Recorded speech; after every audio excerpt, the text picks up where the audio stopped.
Hi. I'm Charlie Halford, and you're listening to Chris Gordon on Ramblings of a Hellblazer, Blazer. Good morning, good afternoon, good evening, and good night, Hellblazers. Wherever you may be in the world, this is Chris Gordon on Ramblings of a Hellblazer. I won't bore you with the big introduction today.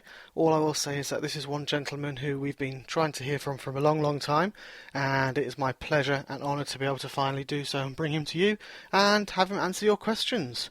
So tonight, my friends, I bring to you the amazing Chaz, Mr. Charles Halford. Okay, so Hellblazers, I am here with the one, the only, the elusive Mr. Charlie Halford. Hello, Hellblazers. Hey, Charlie, how are you? Good. Excellent. Thank you very much for coming on to the Ramblings of a Hellblazer show. Very much appreciated. Thank you for having me. You're welcome.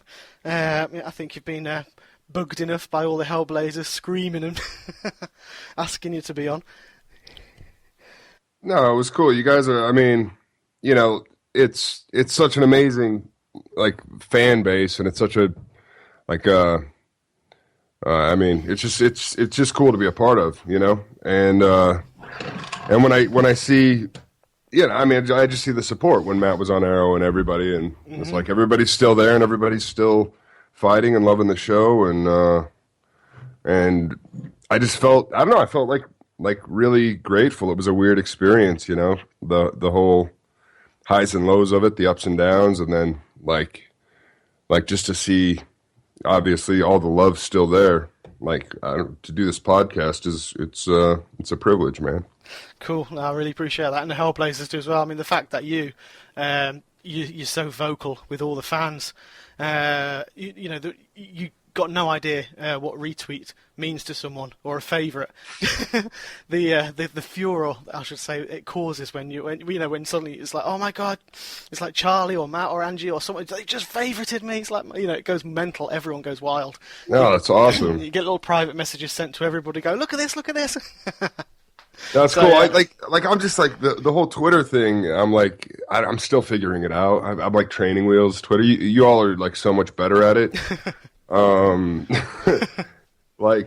Getting on this show, it was a big part to engage, and I hadn't had much experience at it, and I still don't think I'm very good at it. I want to be better at it. I look at you guys, I'm like, man, you guys are so good at this thing, and so I don't know. I'm working on it. Oh, you do good enough anyway. Thank you. You'll get better. You're better than some of your fellows. I won't mention Matt. Oh, come on now. No, Fortunately, he's got problems like being really busy. God, yeah, I can sit around and be like, I need to up my Twitter game, yeah. And he's on Broadway. Exactly. Yeah. 8 shows a week. God, that must be hard. Yeah, no, it's a lot. Tough, yeah. Well, the boy's got work ethic, so I'm sure he's fine. Cool. Yeah, no, he's great. I did rib him about it when I spoke to him as well. So yeah, he earned it.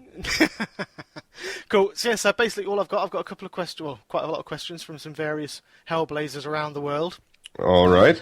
So yeah, it's just a few questions, inspire some stories from yourself to have a little bit of a relax and a laugh and see how it goes. Okay. Cool. So the first ones I've got are from Kim, who's Kim Merville. I don't know if you... Yeah. There's plenty of them Hello, around. Kim. Cool. So who or what inspired you to become an actor? I don't know. Yeah, my older sister wanted to be an actor, and she would make me practice with her, and I was like, "What are you doing?" She would make me run lines, and I was like, I don't know. I guess there was a part of it that I thought I could do better, and the only way to do that would be to actually do that. I guess it's something that was always, I think, kind of in me. I was the youngest of 4 kids, and I was just really attention starved, and I figured out if I could upset myself in certain ways that like I would get attention. So I think there was like this like necessity that came of that. And then I had the good fortune of going to some schools that had really strong, drama programs. Yeah. And well, and honestly, like I think it was my 8th year was the first year we were allowed to take drama class. And as I recall, it was like I got an A for like the same thing that I was getting Fs in all of my other classes for. Like just acting out and being a fool and like just like yes, like sponging attention and being disruptive and I felt pretty good to get an A. Cool. And then the rest of it, yeah, I mean, I guess, around then I started paying attention to like watching films sort of from a different way, and seeing actors work and then wanting, to see like just wondering how they did that and then seeing if I could pull it off. And I mean, to be fair, I don't know that I had much direction in my life until like I started acting, and then and then I just sort of kept answering the call. It was just like, it's fair that I wouldn't have graduated high school without acting, and then I wouldn't have gone to college without acting, and then I wouldn't have dropped out of college without acting, and then so I just sort of kept doing it, Cool. And I guess that's about it. Yeah, well, it certainly landed you in a good place. Oh, no complaints, man. Well, actually, I could complain, but no, I'm certainly like very, very fortunate to have done what I've done and to be doing what I'm doing. I don't take any of it for granted. Awesome. Most of the time. I suppose that's different after you've been filming for like 2 or 3 weeks, 15, 16-hour days. Then you can sort of just like, ugh. Oh, it's tough, man. You think like you get something. There's been so many times in my life where I've been like, it's going to get easier. And then it's just like, it doesn't get easier. I heard somebody say like, it's the toughest job in the world until it's not. And yeah, there's been these moments of, it's going to get easier now.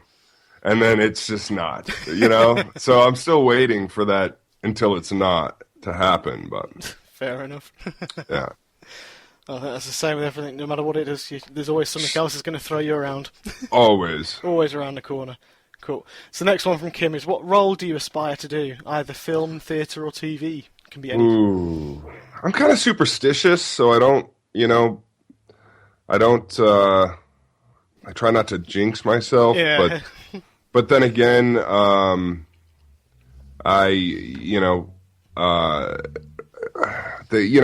is stuff that I wanted. Like I will say that I'm happy Swamp Thing never showed up on Constantine because I do love that comic, and and I'm big, and so when that started going around, I was like, no, like that would we can't. You can't, because if that happens, then no. But I don't know if they'll, I don't know if or whatever. There's a lot of like a lot of great roles. I've had the good fortune of playing some of them on stage. I mean, one of my again, like I'm limited by being like a big guy, and when I was in high school, we did Of Mice and Men, and it was like, like we had a really great production, and so Lenny, like, I read that I think in middle school, and I was like, oh man, a big guy, and there's a play about that. I could do that, and I'm in talks with some guys. I don't know if it'll happen, but in a couple years it'll be like a 20-year reunion, and I've talked to some of those guys from like this original cast of like just putting on some road show somewhere. Yeah. I don't know if I have just it's something cool, man. I'm just into like I've again been really fortunate to have like cool roles come my way, and I've had the good fortune of like getting those. I mean, so I don't want to jinx anything. I just hope the universe keeps providing me like opportunities, and I'll be happy. Cool. I mean, yeah, you are tall. You what, 6'6.5"? Is it 6'6.5"? 6'6.5". I always say that when they ask, and I feel like an asshole. It's like who says that? Who says and a half? Yeah, you know? a little Like, half-inch means, you know. Yeah, like, right. Like 6'7" with the hair and the heels. Cool. And those headphones, yeah. Yeah, and the hats and the Yep. whole getup. Cool. All right. So, what would you like to? This is the last one from Kim. What would you like to see happen in a season 2 of Constantine? A season 2 of Constantine would be great. I would love to see a season 2 of Constantine happen. I don't know. You know, like there's so many great story arcs in that canon. You know, even, and I haven't read the whole canon. I had grand ambitions and I was cranking, but once we got working on the show, I just focused on the show, and I've got this library. DC was so awesome; they gave me like a ton of Hellblazer cool. pretty much all of them. Wow. And along with just like a bunch of DC's been great to me. But I don't know. I was always like a really big fan of the Family Man storyline, and to my understanding, that was something that was even in the works, perhaps. Mm-hmm. I just really liked like sort of the human side of it. Yeah. Obviously, Dangerous Habits would have been really great. You know, everybody. I mean, I think everybody wanted to see like the actual like Chaz origin story, at least on the creative end. But like the whole like Witch Mother Demon Monkey, I don't know. As far as like a Friday, you know, a primetime network slot, I don't know how well that would have. Bestiality, I don't know how well that goes. So, probably not on there. Yeah. But yeah, I mean, I just wanted to see. There were so many things, you know. It was like every episode, I was excited to see what was going to be next, and so I just want to see more episodes. I'd love to see, you know, like I would have loved to have run it for years and really gotten in there. Oh yeah, I think it's definitely. They say there's so much material that it could run for years. Yeah. So yeah, as I say, we're pretty sure. I'm pretty hopeful, and we're not going to give up fighting for you and everyone else to get you back on. I mean, you know, like who knows? You know, like I, you know, I don't know that there's any like case studies where, like, and I certainly don't want to like, you know, like jinx yourself. Yeah, I mean, you know, like again, it's crazy, like the kind of support, and even you know. Like they know DC, like they know, you know, Warner Brothers and DC, they all know that it was a good show, and that it was sort of, you know, I mean, we were at the mercy of a tough time slot on a, you know, like a network that maybe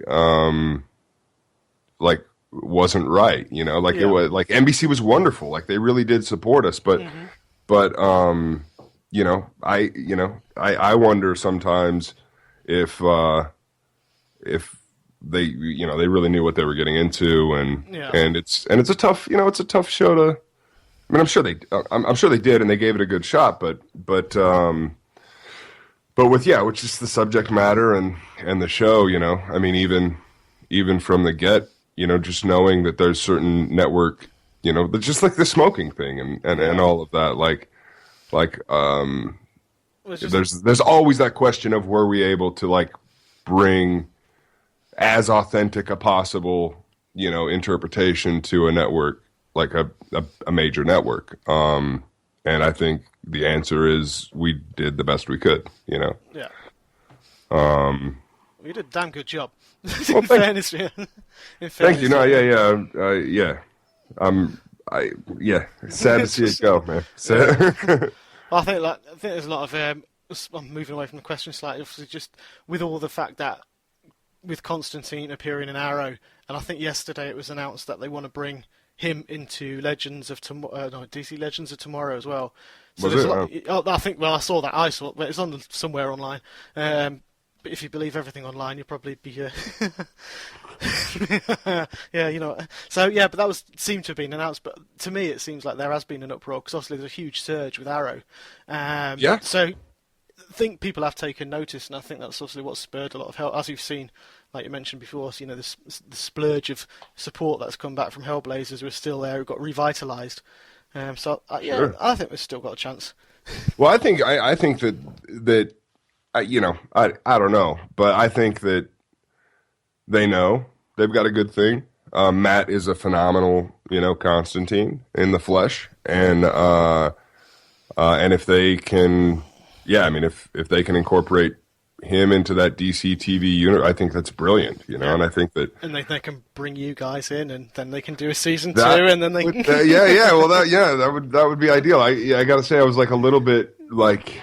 I was stoked that they brought him over to Arrow, but I was just like, that makes me Chaz in the Arrowverse, you know what I mean? It's all right. But yeah, I mean, if Matt's willing to do it, then I think they should absolutely take advantage of that. And obviously, I love Chaz, so it's like if there was ever an opportunity if they ever said, hey, dust the cab off, I'd be there with bells on. Oh yeah, cool. I think it was just speculation. I think they said for a season 2 Legends, and it's like, well, they haven't even had a season 1 yet. So yeah. I think the call, looking at the I know from looking on the Facebook posts about it, nearly every single comment is, well, rather than talk about a season 2 of something that's not even had a season 1 yet, bring season 2 of Constantine instead, because that's what we want to see. So yeah, who knows? Do it. Yes, do that. Cool. Listen to the ramblings of the Hellblazer. Do what he says. No. But yeah, it'd be nice. Get all if everyone listened to the Hellblazers online, it would be amazing. I know. The world would just be everything. All the problems would be solved. They would be, wouldn't they, with everyone? Yes. Cool. All right, moving on to the next questions. These are from Mamie, who is out in Japan. Hello, Mamie from Japan. This will be a controversial one. Were you able to keep any of the items from the Constantine set? I'm pretty sure you don't drive your taxi around, but... No, I don't, but I put this on just for you. This shirt, in fact... I was going to say, it looks a bit familiar. Looks familiar, right? What's funny about this shirt, and I might get in trouble for it, I loved it. You know what I mean? I love this shirt, and I talked to the ward, like, when we were all wrapping out, I was like, what can you got anything I can, I like Chaz's wardrobe. Like, what can we do? What did you like? I really liked that, that shirt from, I think it was, episode 4 with Dance Voodoo, or however. And so she slipped it to me, right? And I just, I take it, and I go home, and then I, move back to Los Angeles before ever, checking it out. And it's actually, the picture shirt, or at least one of them. I don't know if you can see this, but, I had to stitch this up because it actually had the slash. Oh yeah. From the gut slash, and all of these buttons are popped off from the EMT. I'll still wear this around sometimes, it's missing buttons and it's got a wound. But other than that, I'm trying to. No, we all had dibs on stuff, but then it ended. So no, nothing. Just a lot of great memories and new friends. For the most part. Oh, cool. Nice one. And for those of you, because this is probably going to go out audio only, unless you agreed to let your video go out onto YouTube. That would be weird, probably. But yeah. No, don't worry. It's only the audio. So those people who are just listening. For those of you listening, I'm wearing Chaz's shirt from episode 5, I think it ended up being, or 4. The Dance Voodoo. The one where you meet Papa Midnight. And yes.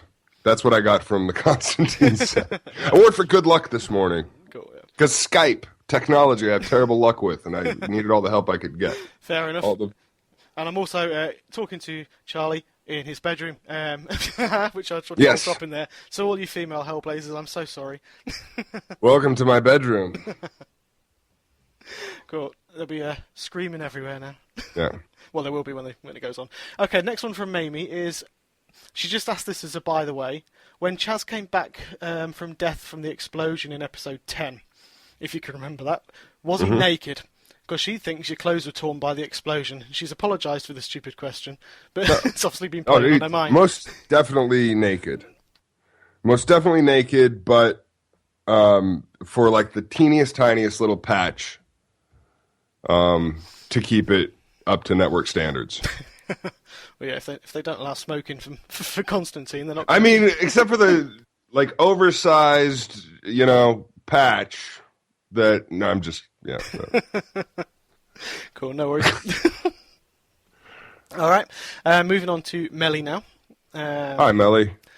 What was your favourite Constantine scene to do?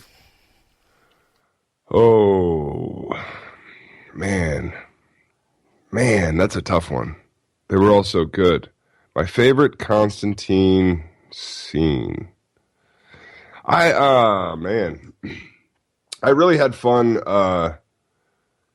Man, there was a lot. I mean that scene in Santa Last Resorts Part 2. I mean the prison stuff was like a lot of fun. Just kind of like it's always fun to like get some humor in there. So when I like laid out the guard, that was a lot of fun.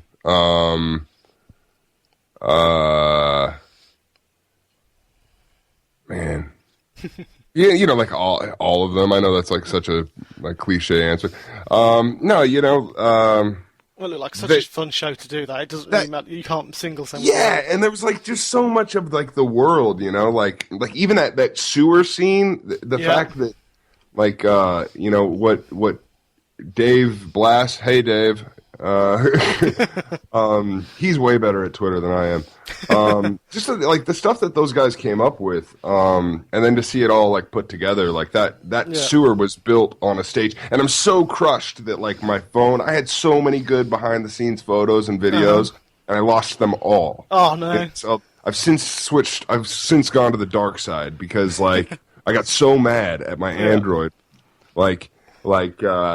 oh man, I so many good behind the scenes photos just gone forever because I'm an idiot. God. I don't know tech stuff and I don't back stuff up. So all of the Constantine behind the scenes gone. Oh no. True Detective gone. Like all of these like great. Anyways, they had it all built on a stage, and maybe I did manage to get one of those tweeted out or something. But it was just really incredible, like seeing the scenery that they all came up with, and there was actual like water. But the exorcism scene was was a lot of fun. I mean, scary fun, but fun. I mean, anything in the middle. It was just like all of them. Mm-hmm. Was my favorite. Fair enough. I know that sewer scene. I was speaking to Andy Rusk, and he was talking me through what they did with that, and obviously with the actual set that Dave had done, and then with how the various people obviously lined up to get the flames, and when she, burst into flames, and so it sounded brilliant. Just the magic behind it all as well. Still, even and the guy, I feel bad for the Imvuche, the guy who played the Imvuche, like that. I just remember that day sitting around. That guy was like sitting in his cast chair with like his full makeup, and he couldn't see anything. He had like one eye. Just like sitting there, he like had no mouth, like there was nothing like he could do. He's just trapped, and I like had a ton of sympathy for him when I was doing Supergirl recently because that's my first time dealing with like a lot of prosthetic. Oh god, yeah. And I was just like, man, I got it. At least I can breathe out of my nose, and see out of both of my eyes. Because that kid was just sitting there. But yeah, Andy and the whole stunt team and everybody did a really bang-up job. It's just really fun to watch it all like come together, and it was such a treat to like sit and watch it with the fans. Yeah. Friday night to like, because you don't see it like on the day. You don't really, you kind of see the pieces, but you don't see the whole thing. So it's so great to watch it all come together. Awesome, cheers. And what was the most difficult scene for you to film?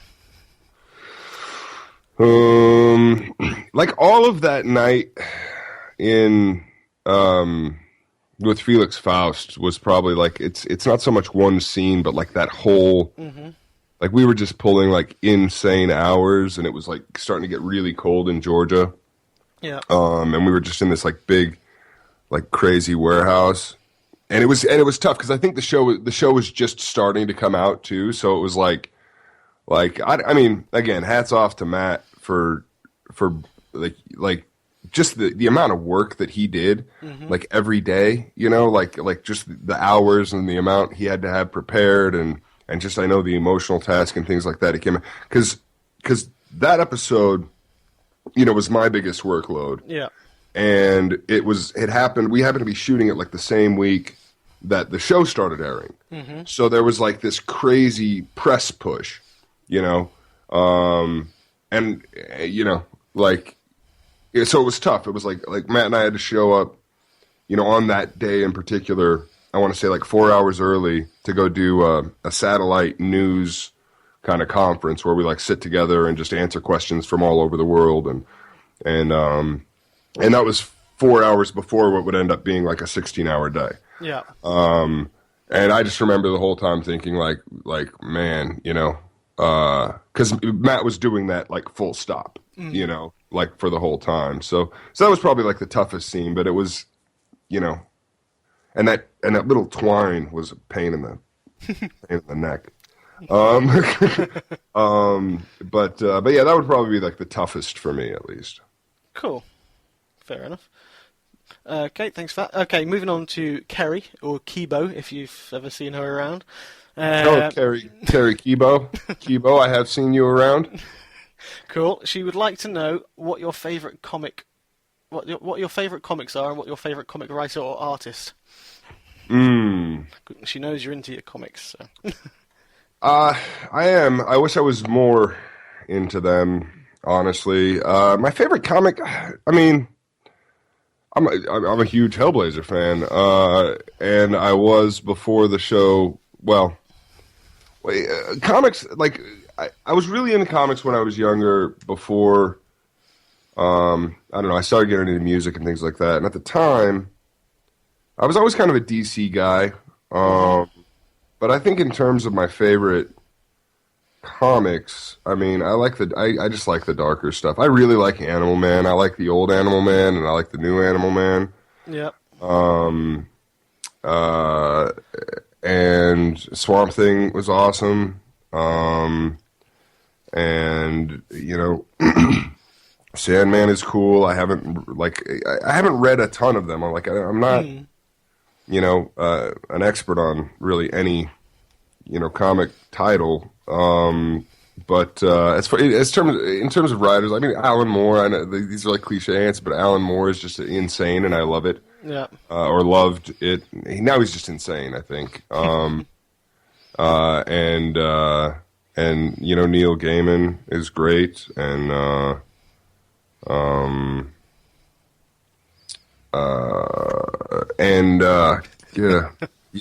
gonna be like I'm at a loss for names.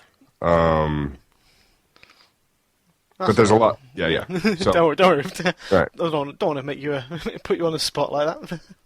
It's cool. Okay. Also going into then with your Hellblazer knowledge, and you sort of touched on it before as well. How much of the comics, Chaz, did you use in your own interpretation? I think I read that wrong, but it's you get the gist. Well,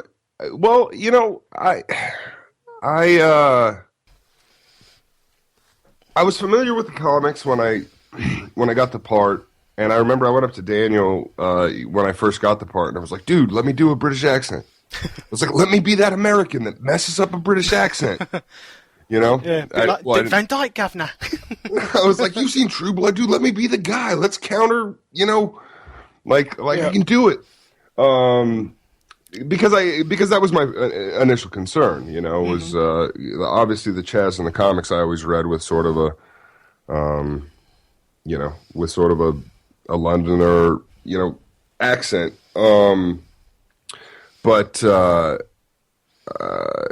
And so I was concerned. I was just like, how is this all going to work out? Yeah. And he was like, no. He's like for we're just going to keep him, American. And so I had to kind of try to develop a story about how, these childhood friends, because there's no way I was losing the issue 84 back. So there's no way I was losing the Demon Monkey. That just wasn't going to happen. I was like, at some point, he saved me from my mother and became my family. And so the rest of it was like, I mean, in my head, foster homes and all this kind of stuff that ends up Americanizing it. So I had to do like some sort of work outside of all that. And but I always reference, the comics. I mean, there was a lot of, even Quid Pro Quo was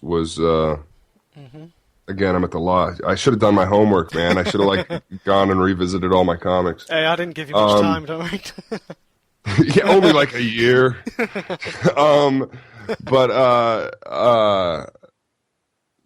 What's what's the one they go to L.A.? You know it, bro.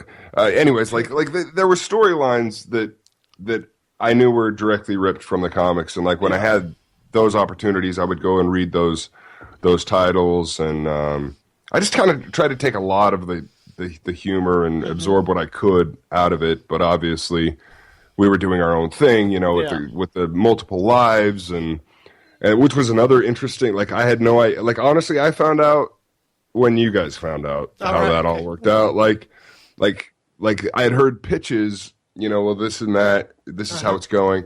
But it wasn't until episode 10 that I was like, oh, okay. All right. Like, because all the stuff before that was just like, just die and come back. And so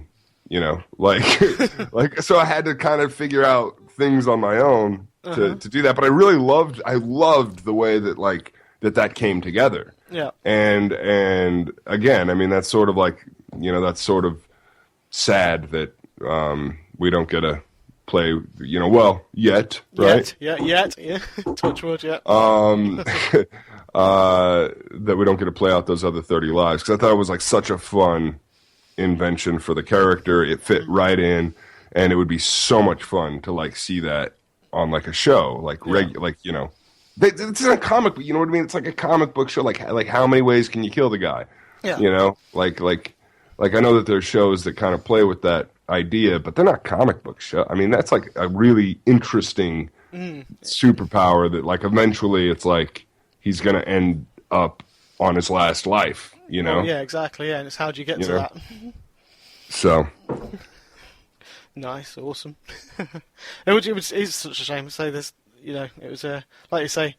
God, how many episodes could you have filled out trying to get to each of your last lives? And I'm sure there's been some Hellblazers. I'm sure I've seen some Hellblazers like Amory and stuff have been speculating with little tweets about how you could have lost certain lives. Dude, it's so much fun. It's fun to think about, Like it's fun to think about that stuff, and like even as the writers, like I would like, how much fun can you have with that? Like, what if like there was some crazy episode where he died like 10 times, you know what I mean? When he's down to like 15 lives, like what happened? What's happening?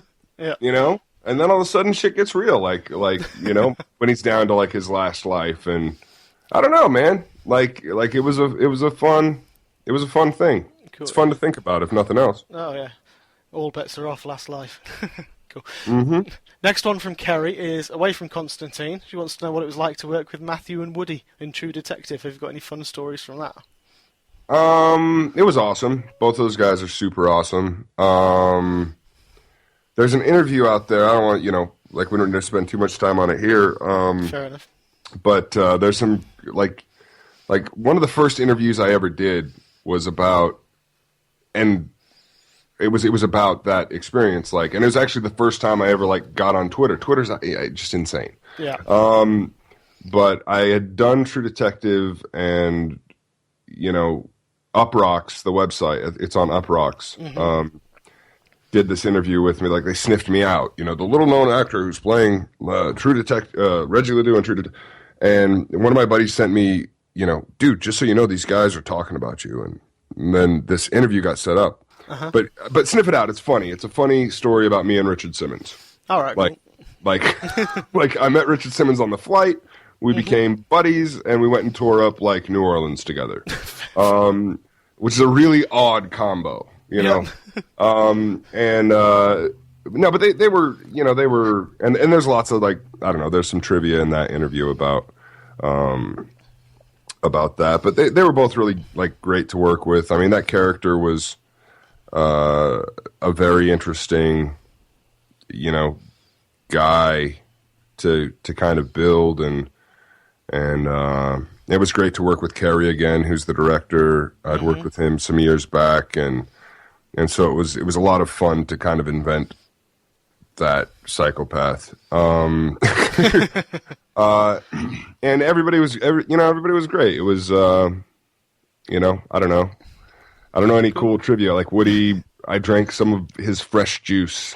He's got a guy who makes juice multiple times throughout the day for him. Right. And I happen to be a big fan of cold pressed juice. And so it was nice to score some of that.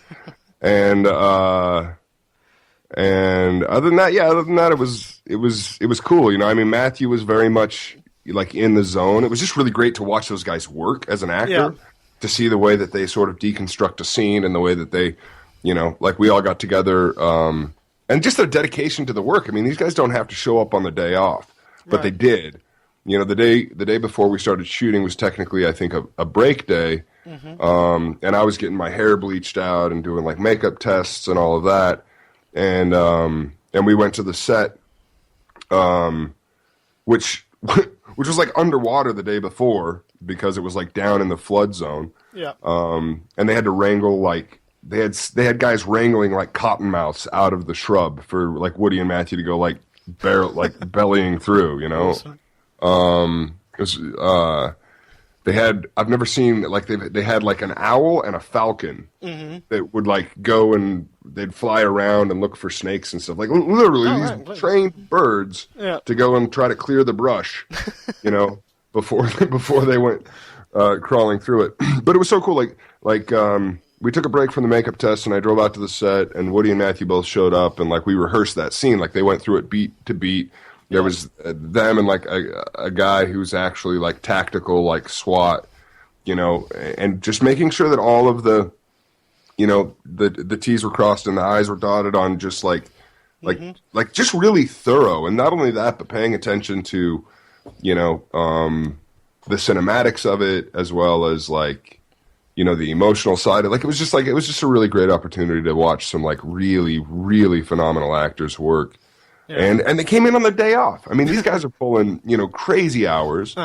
And I'm sure they wanted to do nothing more than just spend time with their family, but they had a job to do. And to me, that was like a real testament to like, you know, like why, like they're the dudes, you know, because you don't get that, you know, a lot. I mean, there's a lot of, you know, sadly, there's some weird entitlement and things like that happen sometimes in this industry, and they were totally devoid of all of that. Awesome. So. That sounds really, really cool. Yeah, it was cool. Was it Up Rocks, did you say it was on? Yeah, Up Rocks. Cool. I can't remember the title. Like, just like if you search my name or if you search Reggie Ledoux, Up Rocks, like it's a funny story. My first interview ever, and I was like blazed. Like the more I was like, yeah, fucking this now. Like, my mother read it, and she's like, I really liked it, but you have to use so many F words. Cool, nice one. Well, yeah, we'll give a shout out to read that one for everyone there. Okay, last one from Kerry.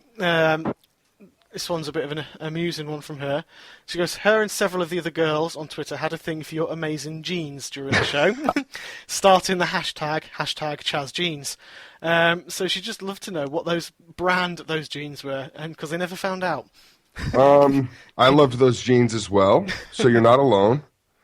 And I've never been one for designer jeans until this experience. But I don't know. I mean, they were a lot of different brands. I think we went to Hudson's a lot. I think a lot of them were Hudson jeans. So if you want some Chaz jeans, then Hudson might be a good place to start. Cool. There you go, Kerry. All right, cool. Okay, next ones are from Hiroshi, who is a friend of Mamie out in Japan. All right. Hey, Hiroshi. And where does Chaz live in Atlanta? The Mill House? Is it in the Mill House? Do you live there, or in the show, obviously? Oh yeah, I was going to say I lived with this guy named Craig and his cat. It was an interesting experience. That's a story for another time. At the Mill House a lot. And then there was like a squat, like a really like crappy, you know, like 1-bedroom tenement. Yeah. That I would crash at. It was close to the pub. Fair enough. Couldn't think of a nicer place. Pub. But yeah, it seemed to be most of the times you seem to be at the Mill House anyway in there. So. Yeah. The Mill House was a lot cozier and safe, you know. Oh yeah. Supposedly. Sadly, we never got to find out about what else could have been. There were so many cool. You know, like the stuff that you didn't see was like they had. I don't know. Spoiler alert. No, they had like the whole upstairs of the Mill House. They had like these things, like built like there was a lot going on at the Millhouse that was like set up for future episodes. Dave on, he's gone through. Dave was going on about how much he'd put into it, and yeah, like I remember being down there. Maybe I think David Goyer might have been in town, but I was going through it with somebody, and they were kind of giving me the tour. And there's all these spots in the wall that have been like patched over, that are supposedly containing these like various like evils, right? But in one corner, it's been broken out. Oh, what is that? What came out of the wall? And apparently, it was there for a reason, and we never got to explore it. Damn, right. Yeah, and Dave did go on about it all, and he was saying he had like the dumb waiter in there as well. I think there's a time when Zed suddenly I think she went upstairs or downstairs. It was like, how did she do that? And he's like, this is the dumb waiter. It's been there all along.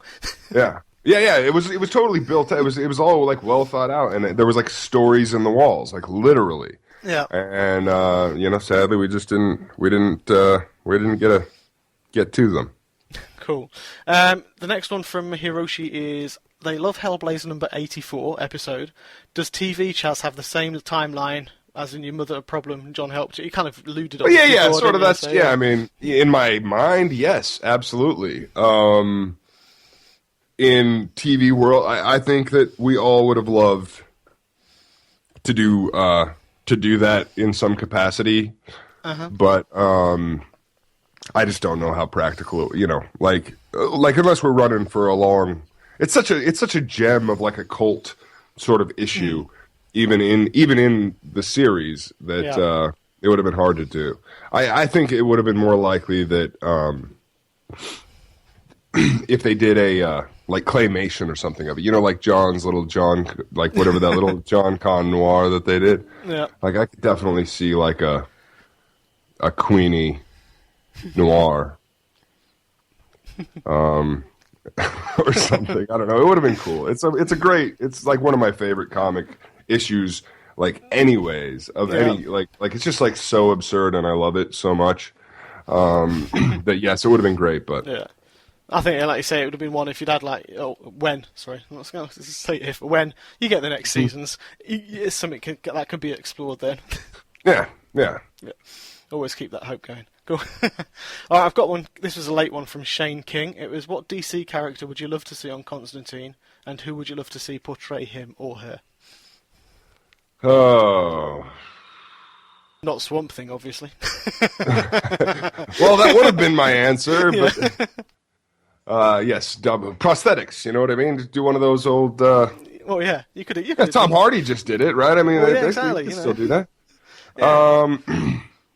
No, again, like I'm a big, like I really like Animal Man, and I think that could have actually worked. Like he could have shown up somehow. I don't know if they ever would have, but yeah.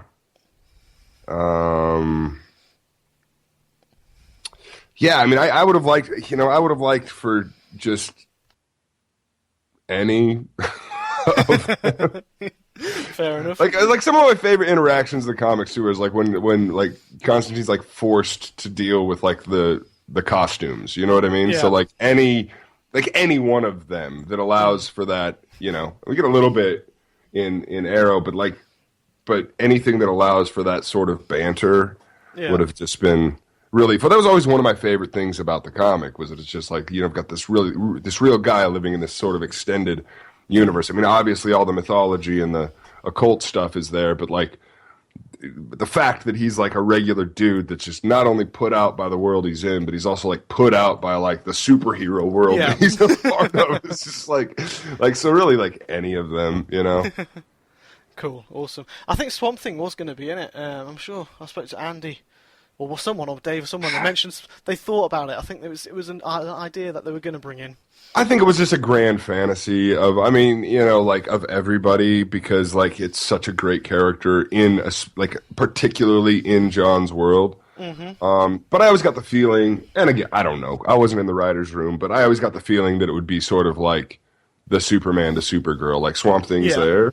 Because my understanding is that like David and DC, like, to do Swamp Thing on, even though we had a great budget for the show, but but to really bring that character to life, on like a script, like I just don't know if they would have wanted to half-ass it. You know what I mean? Like Swamp Thing's a very near and dear character to a lot of, I think fans and one thing we really didn't want, we wanted to be as authentic as possible. So I think Swamp Thing might have been a little ambitious, but it would have been great. I mean, there's like that friendship between him and Sean is, second only to Chaz and Sean. See, perfect for you. You say put the prosthetics on, and you could. There you go. Yeah. Been done both, there we go. Hey, Legends of Tomorrow. There we go. Hey, are you listening? Are you listening? Yeah, there you go. Swamp Thing. Perfect. If you can't have Chaz, be Swamp Thing. Yeah. There we go. Cool. Listen out, DC. All right, cool. Moving on now from Constantine to your later ones. Just a couple of questions around there. How did you find acting for a computer game? Because also you've had Fallout 4 and Rise of the Tomb Raider, funnily enough, playing Constantine. So you can't get away from it, can you? No, that actually, what's funny? If you're playing the game, you notice that like it's a different model than myself. Like, so it's kind of interesting. Some of my buddies have like called me, dude, it's really weird hearing your voice through like and seeing like some of your expressions through like this other face. Yeah. Well, they had wanted me to do that game right about the time that we were starting to shoot the series. And the deal with that motion capture stuff is you have to be clean shaven. Right. Like because they put all the stuff all over your face. Oh yeah. And I was just like, can't we put a sock over my belly? Like I can't shave. I need my, So it was weird. Like, and they were super cool. Like they held it, but eventually they needed to do, the motion capture side of it. And so there must have just been some Constantine in the air that year or something because that was all happening like at the same time. God, and then finally, once the show, and I even kept like trying to find excuses to shave Chaz, like I thought maybe when he went home to see his wife or whatever, like you're like, what if you? So I could maybe do them both, you know what I mean? Because I'm greedy me,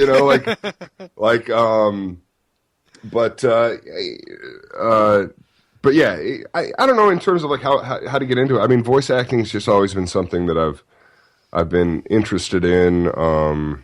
My first real experience with it was like years back. I did various voices on Star Wars: Knights of the Old Republic,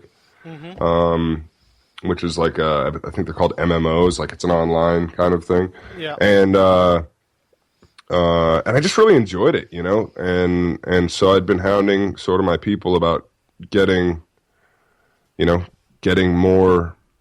more of that stuff. And, but it's a super competitive market. Like, I mean, for the amount of stuff I read for, like, I'm just happy to be a part of it. And it's such a great franchise. And, and like Cara Ludington is like an amazing Lara Croft. Lara Croft. I remember that. It's Lara. So that was cool, and then like Fallout sort of just happened on the heels of that. I mean, Fallout, I just went in and did like a couple various voices in a massive cast of voices. And so I mean, that's it's something I'd like to do more of. It's definitely something I'm trying to like work on. Even doing the motion capture, that's a different world. And I walked away from it just going like, I need to get better at this like stuff. Like there's certain parts of, like acting is an amazing job because it's like if you think you know anything, like you're gonna get, at least from my experience, like I'm gonna get thrown something that's gonna totally rattle me. Like that. I had no idea how to. Coming off of a network television show where you have, I mean, we're maybe doing like 9 pages on a busy day. I don't know if that makes sense, but like you get about 9 pages and you're slammed. And if you're lucky, you get 16 hours, but like you can't have more than that. Yeah. And but usually it's like 12 to 14 hours for 9 pages, and you get rehearsals. So you've got to do like lighting rehearsal, camera rehearsal, master, medium, close up, coverage, and on the video games, like you just show up and like they put this helmet on you when like that's your close up.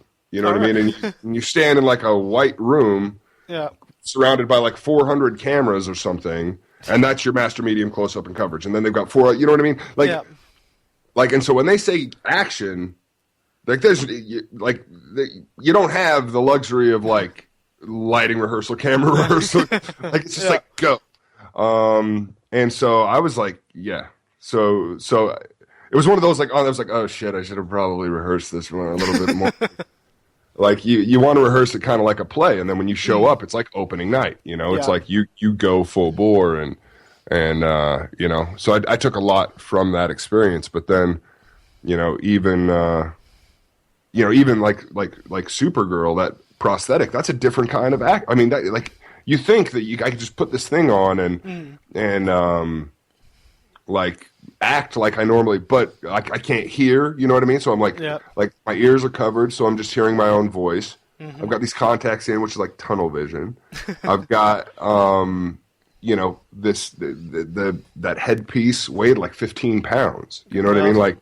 Like, and you're in that for like an extended amount of time, and you sort of have to like, it's all stuck to you. So it's like manipulating your muscles manipulates the makeup. It's just like, I don't know. It's a really cool job in that regard, but I've still got so much to like, you know, like it's just like I think that I know that something else is going to come out, like the technology is going to come out or something. It's to be like, oh, okay, well, I don't know. Awesome, cool. You just kind of run into my last question, which is about Supergirl. Obviously, that's your say. I don't. It's not aired yet, has it? That one. No, I think it's on. I think it's on in a week from Monday. Right, I won't ask you about that then, just in case. No, watch it. It should be. It should be cool. I mean, you can ask. If I can't answer it, I can't answer it. I was also going to ask you about what can you tell us about your role and the experience. Talk about the experience, I suppose. You can talk about that about filming with Supergirl, a different type of DC character than Constantine, really, wasn't it? Yeah. Well, you know, I am excited for that show. I mean, obviously, it's out. I'm playing Gem, the son of Saturn, which is a cool character. And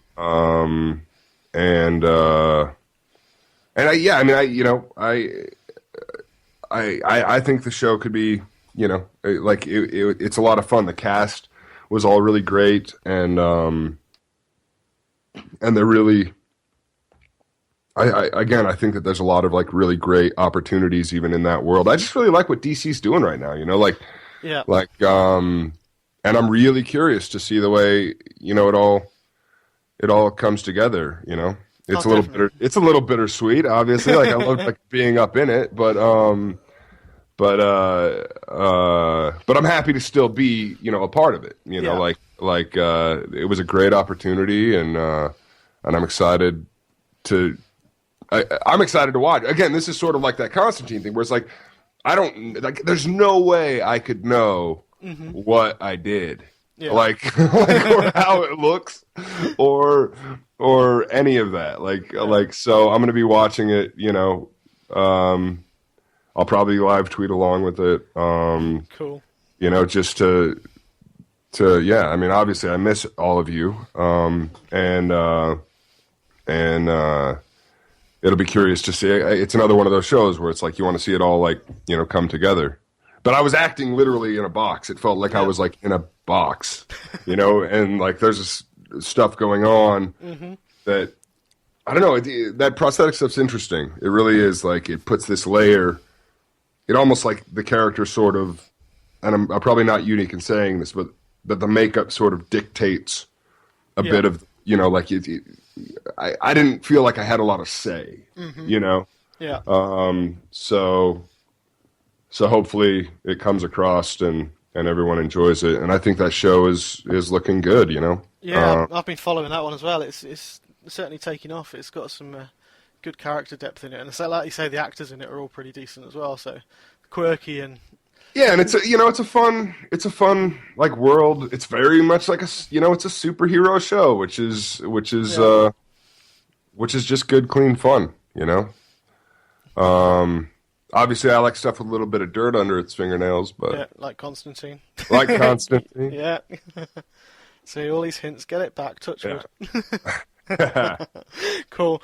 There is actually a little encore of Okay. questions. I didn't forget. So this is someone who's Anne-Marie Folktoe. Oh, cool. Yeah. She's great. I was going to say, I was leaving this one till last so you can give a shout out to Anne-Marie. Huge fan. She wants to know, three questions. Can you explain the character in Waning of the Gates short? Oh, God. Anne-Marie Folktoe, whatever your real name is. Firstly, I think that everything you do is, like, awesome. So, like, keep it up. Waning at the Gates. Oh, man. That was a student film, like... Years, good God! I mean, where do you even find that? She found it on Vimeo. I've not watched it, but yeah, she found it on Vimeo. So. No, my character, as I recall, was like a corpse that was reanimated by or that just showed up. God, this is like ancient history. But he had Bell's palsy, and this mortician that he becomes a friend with also has Bell's palsy. I'm pretty sure that all happens in the mortician's mind because he relates to this corpse with Bell's palsy. But all of that aside, there's some really cool trivia with that particular short film. The guy who plays the mortician is one of my best friends in the whole world. His name's Ryan Lucas. And went to college with him. And that house that we shot at was a house that we both lived at. And we were about to move out. It was like this old party house. It was called the House of Rock in Salt Lake City. It was like an institution. You know what I mean? Cool. Like it was like, man, that house. But yeah, we were about to move out, and so this film, we just let them like do whatever they wanted. We were just like, yeah, paint the walls and whatever. And so it's cool. It's a cool piece. It's a weird piece, but it's cool because I got to work with one of my like best friends, and I thought he did an outstanding job. He doesn't do like any acting anymore, really, but I really enjoyed his performance. And then yeah, just kind of like to immortalize the House of Rock in some weird way. I mean, there's stories we could do a whole other hour on just the fucking chaos that ensued at that house. So yes, thank you for checking that out. I didn't even know that was out there. Oh no, she's good. Cool. What was the worst job you've had to do to pay the rent? Oh, the worst job to pay the rent. There's been a couple, but I don't, I'm just happy to pay the rent, so I can be doing some shit work and just like be like, I kind of miss that sometimes. Like, I swear to God, like, if Constantine would have shot in Los Angeles, I would still be cleaning up Raiders fans' vomit in Van Nuys. like, I just would. I mean, that's just my, like, it's hard for me to need, like the creative process, like, needing acting work is, like, a stressful thing. And it happens, you know what I mean? Like, it's, like, and so, I mean, that was a tough job. I was a bar back for many years before Constantine took me to Georgia, and I finally had to leave that job. I never wanted, like, literally, I was like, I could be a TV star in the daytime, and I'd still be here breaking up fights at night. Just like, don't hit my face, you know? Yeah. So I don't know, like, yeah. I was a karaoke host, which was fun for a minute. Like a brief, fleeting moment. But you can only hear, like, that picture, that what is that, Sheryl Crow and Kid Rock song duet so many times. Oh God, yeah. Among many others, so karaoke host was pretty brutal.